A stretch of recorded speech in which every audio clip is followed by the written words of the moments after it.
سيدنا نبينا مولانا محمد وعلى آل سيدنا نبينا مولانا محمد وبارك وسلم عليه.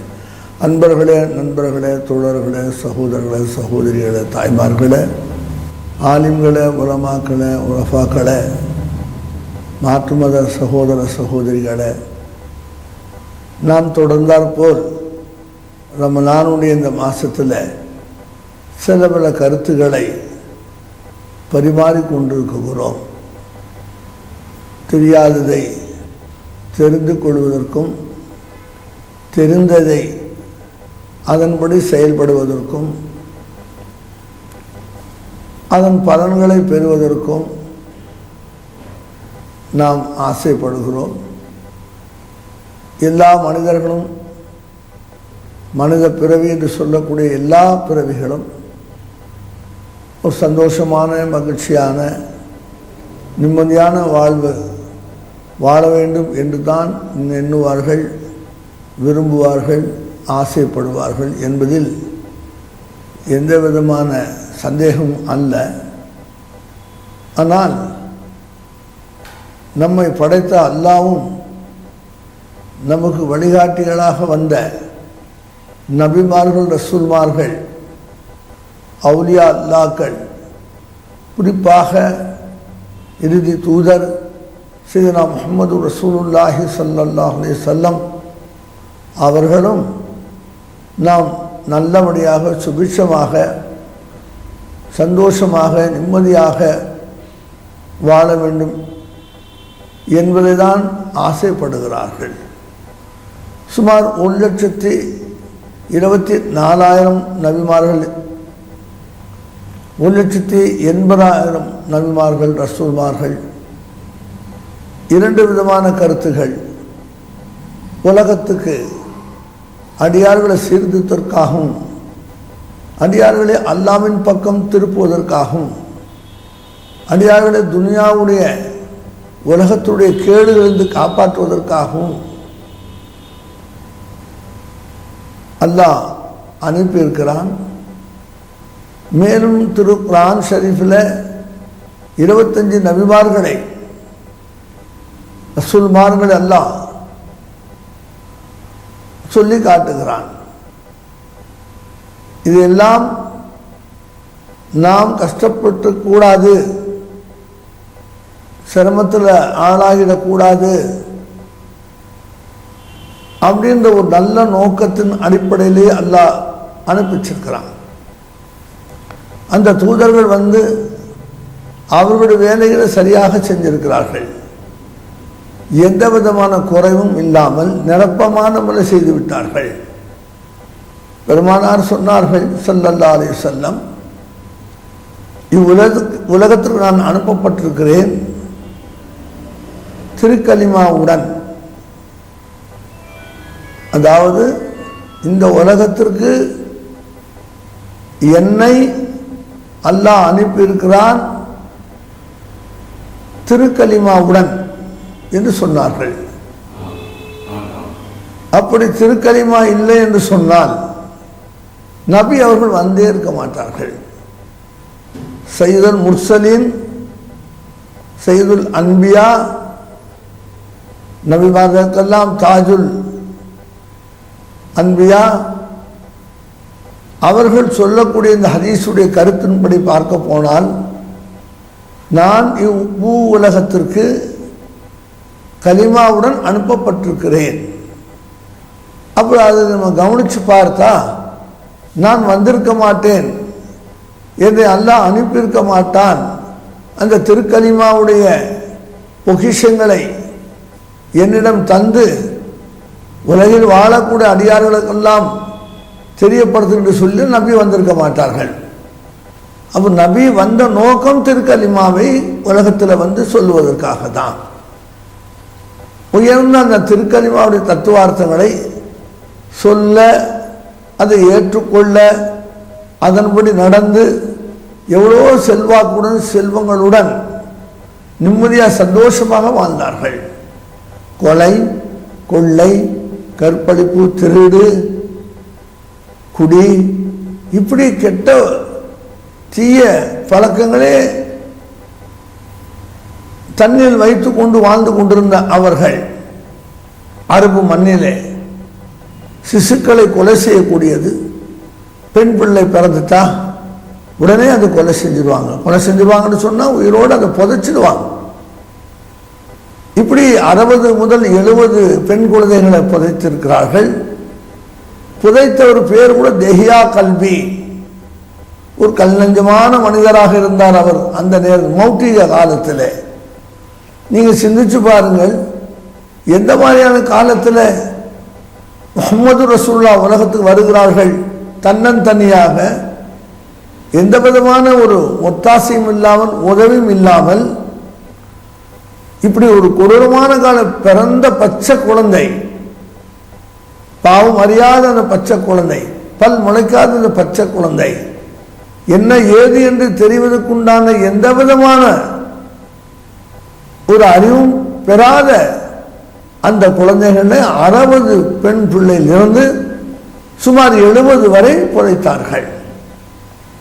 நீ யோசிங்க, என்ன மாதிரியான மனம் இருந்திருக்கும், என்ன மாதிரியான தில் அவங்க நெஞ்சம் இருந்திருக்கும், எவ்வளவு கொடூரமான நெஞ்சு அவர்கள் இருந்திருந்தால் இப்படி செய்திருப்பார்கள்.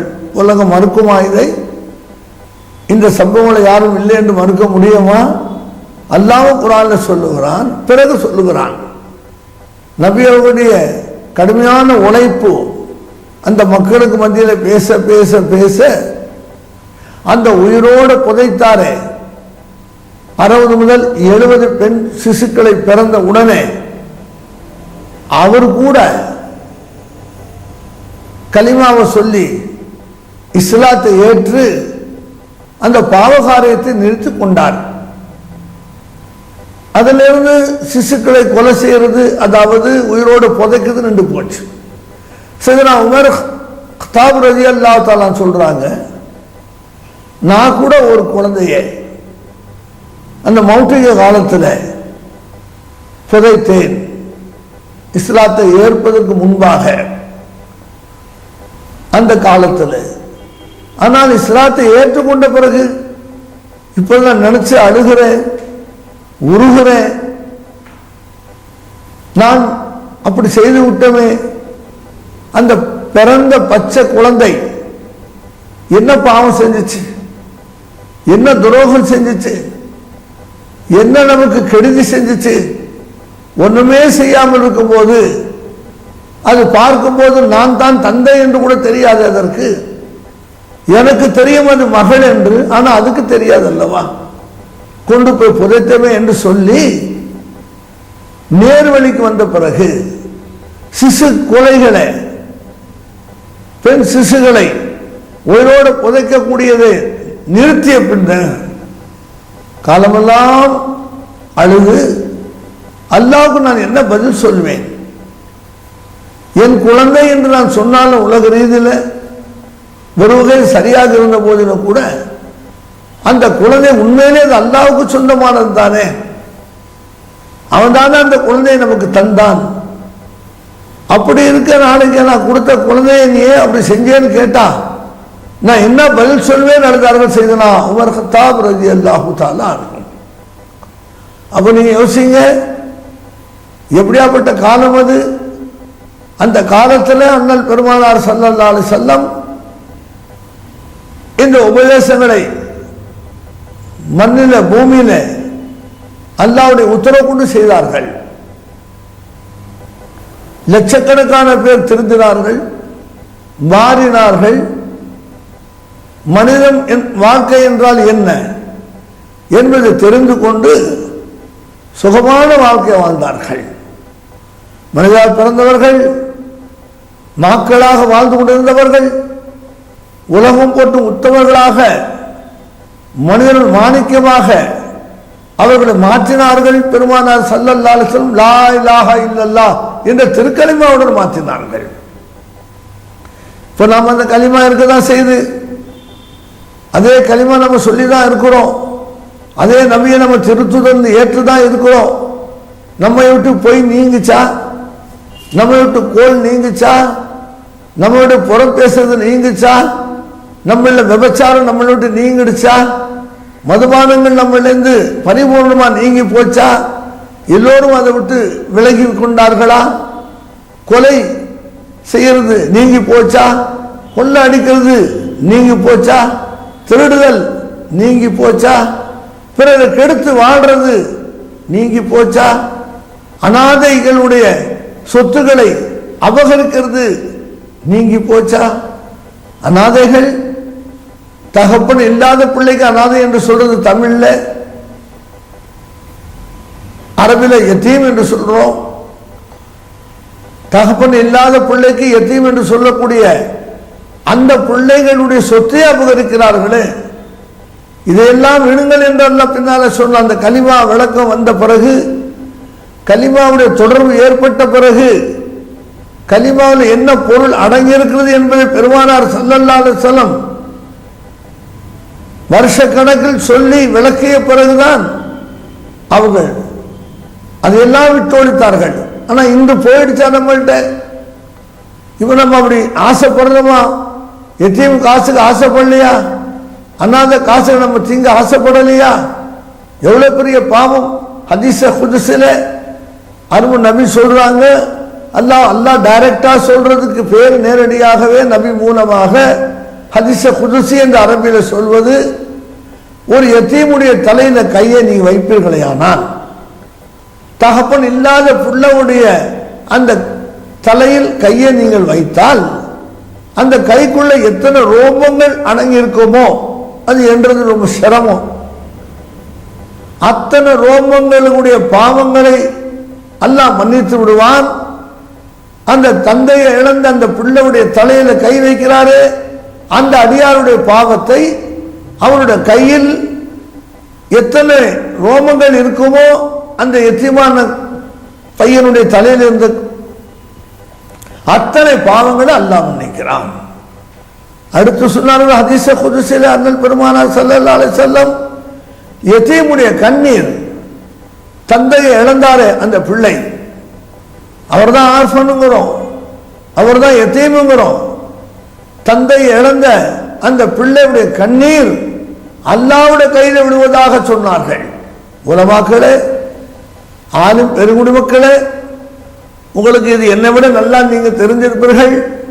நீங்கள் பண்டிதர்கள், அரபி கல்லூரியில் படித்து தேர்ச்சி பெற்றவர்கள், பட்டம் வாங்கியவர்கள், உங்களுக்கு நன்றாக தெரியும் இந்த ஹதீஸ் குதுஸியை பற்றி. நீங்களும் சொல்ல வேண்டும் என்று உங்களை நான் தாழ்மையோடு கேட்டுக்கொள்கிறேன். யத்தீமுடைய கண்ணீர் அல்லாஹ்வுடைய கையில விழுது என்று சொன்னா நம்ம சிந்திக்கணும் இல்லைங்களா? கீழே தான் விழுகுது, முகத்தின் வழியாக மேலே போட்ட சட்டையில விழுகுது, தரையில தான் விழுகுது, நம்ம கண்ணால பார்க்கிறோம். ஆனால் பெருமானார் ஸல்லல்லாஹு அலைஹி வஸல்லம் அனாதையுடைய அந்த கண்ணீர் அல்லாஹ்வுடைய கையில விழுதுன்னு சொன்னாங்க. எங்க கொண்டு சேர்த்துட்டாங்க பார்த்தீங்களா அவங்க அந்த சொல்லை? அப்ப அந்த குழந்தைகளுடைய சொத்தை கூட ஆசைப்படுறாங்கன்னு சொன்னா, இன்னும் அந்த மாதிரியான பழக்க வழக்கங்கள் சிலரிடந்து போகவில்லை என்று சொன்னால் அதற்கு காரணம் என்ன?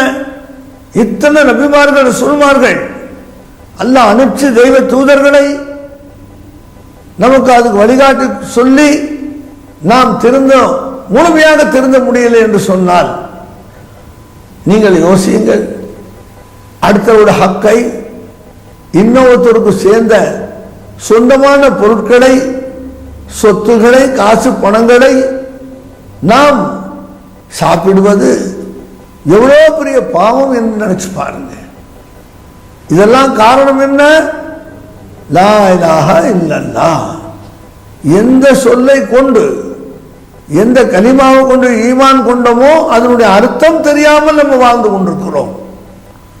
கலிமத்து தையிபா, கலிமா தக்குவா, கலிமத்து தௌஹீத், மூன்றும் அல்லாஹ் சொல்லி காட்டுகிறான். அந்த கலிமாவுடைய விளக்கம் நம்ம விளங்கிட்டா நிச்சயமா இப்படியாப்பட்ட துரோகமான மோசமான செயல்களை ஒருபோதும் நம்ம செய்ய மாட்டோம். செய்ய அந்த கலிமா நம்மளை விடாது. அவ்வளவு உயர்தரமான விஷயங்கள் எல்லாம் சொல்லியிருக்கிறான். அந்த கருத்து நமக்கு புரிகிறது, அந்த கருத்து நமக்கு தெரிகிறது. அது தெரிந்து அதன்படி செயல்பட்டால் நிச்சயமாக நம்முடைய வாழ்க்கையில ரொம்ப சிறப்பாக இருக்கலாம். அப்படி மோசடி செய்து வாழ்ந்து அந்த காசை சம்பாரிச்சுட்டா நிச்சயமா அது நம்முடைய உடம்புல போய் சேர்ந்துட்டா நம்முடைய உடல்ல உள்ள உறுப்புகள் எல்லாம் கெடுத்துவிடும், நம்முடைய நல்ல செயல்கள் எல்லாம் வீணாக்கிவிடும். பாவகாரிகளே தொடர்ந்து செய்யற மாதிரி அந்த மாதிரியான சொத்துக்களை சாப்பிட்டவரை அப்படி ஆக்கிவிடும் என்பதில் நீங்கள் மறந்துவிட வேண்டாம். அல்லாஹ் நம்மை காப்பாற்றுவானாக. வாஹ்ருதாவானா அல்ஹம்துலில்லாஹி. அஸ்ஸலாமு அலைக்கும் வரஹ்மத்துல்லாஹி வபரகாத்துஹு. வான் பிறை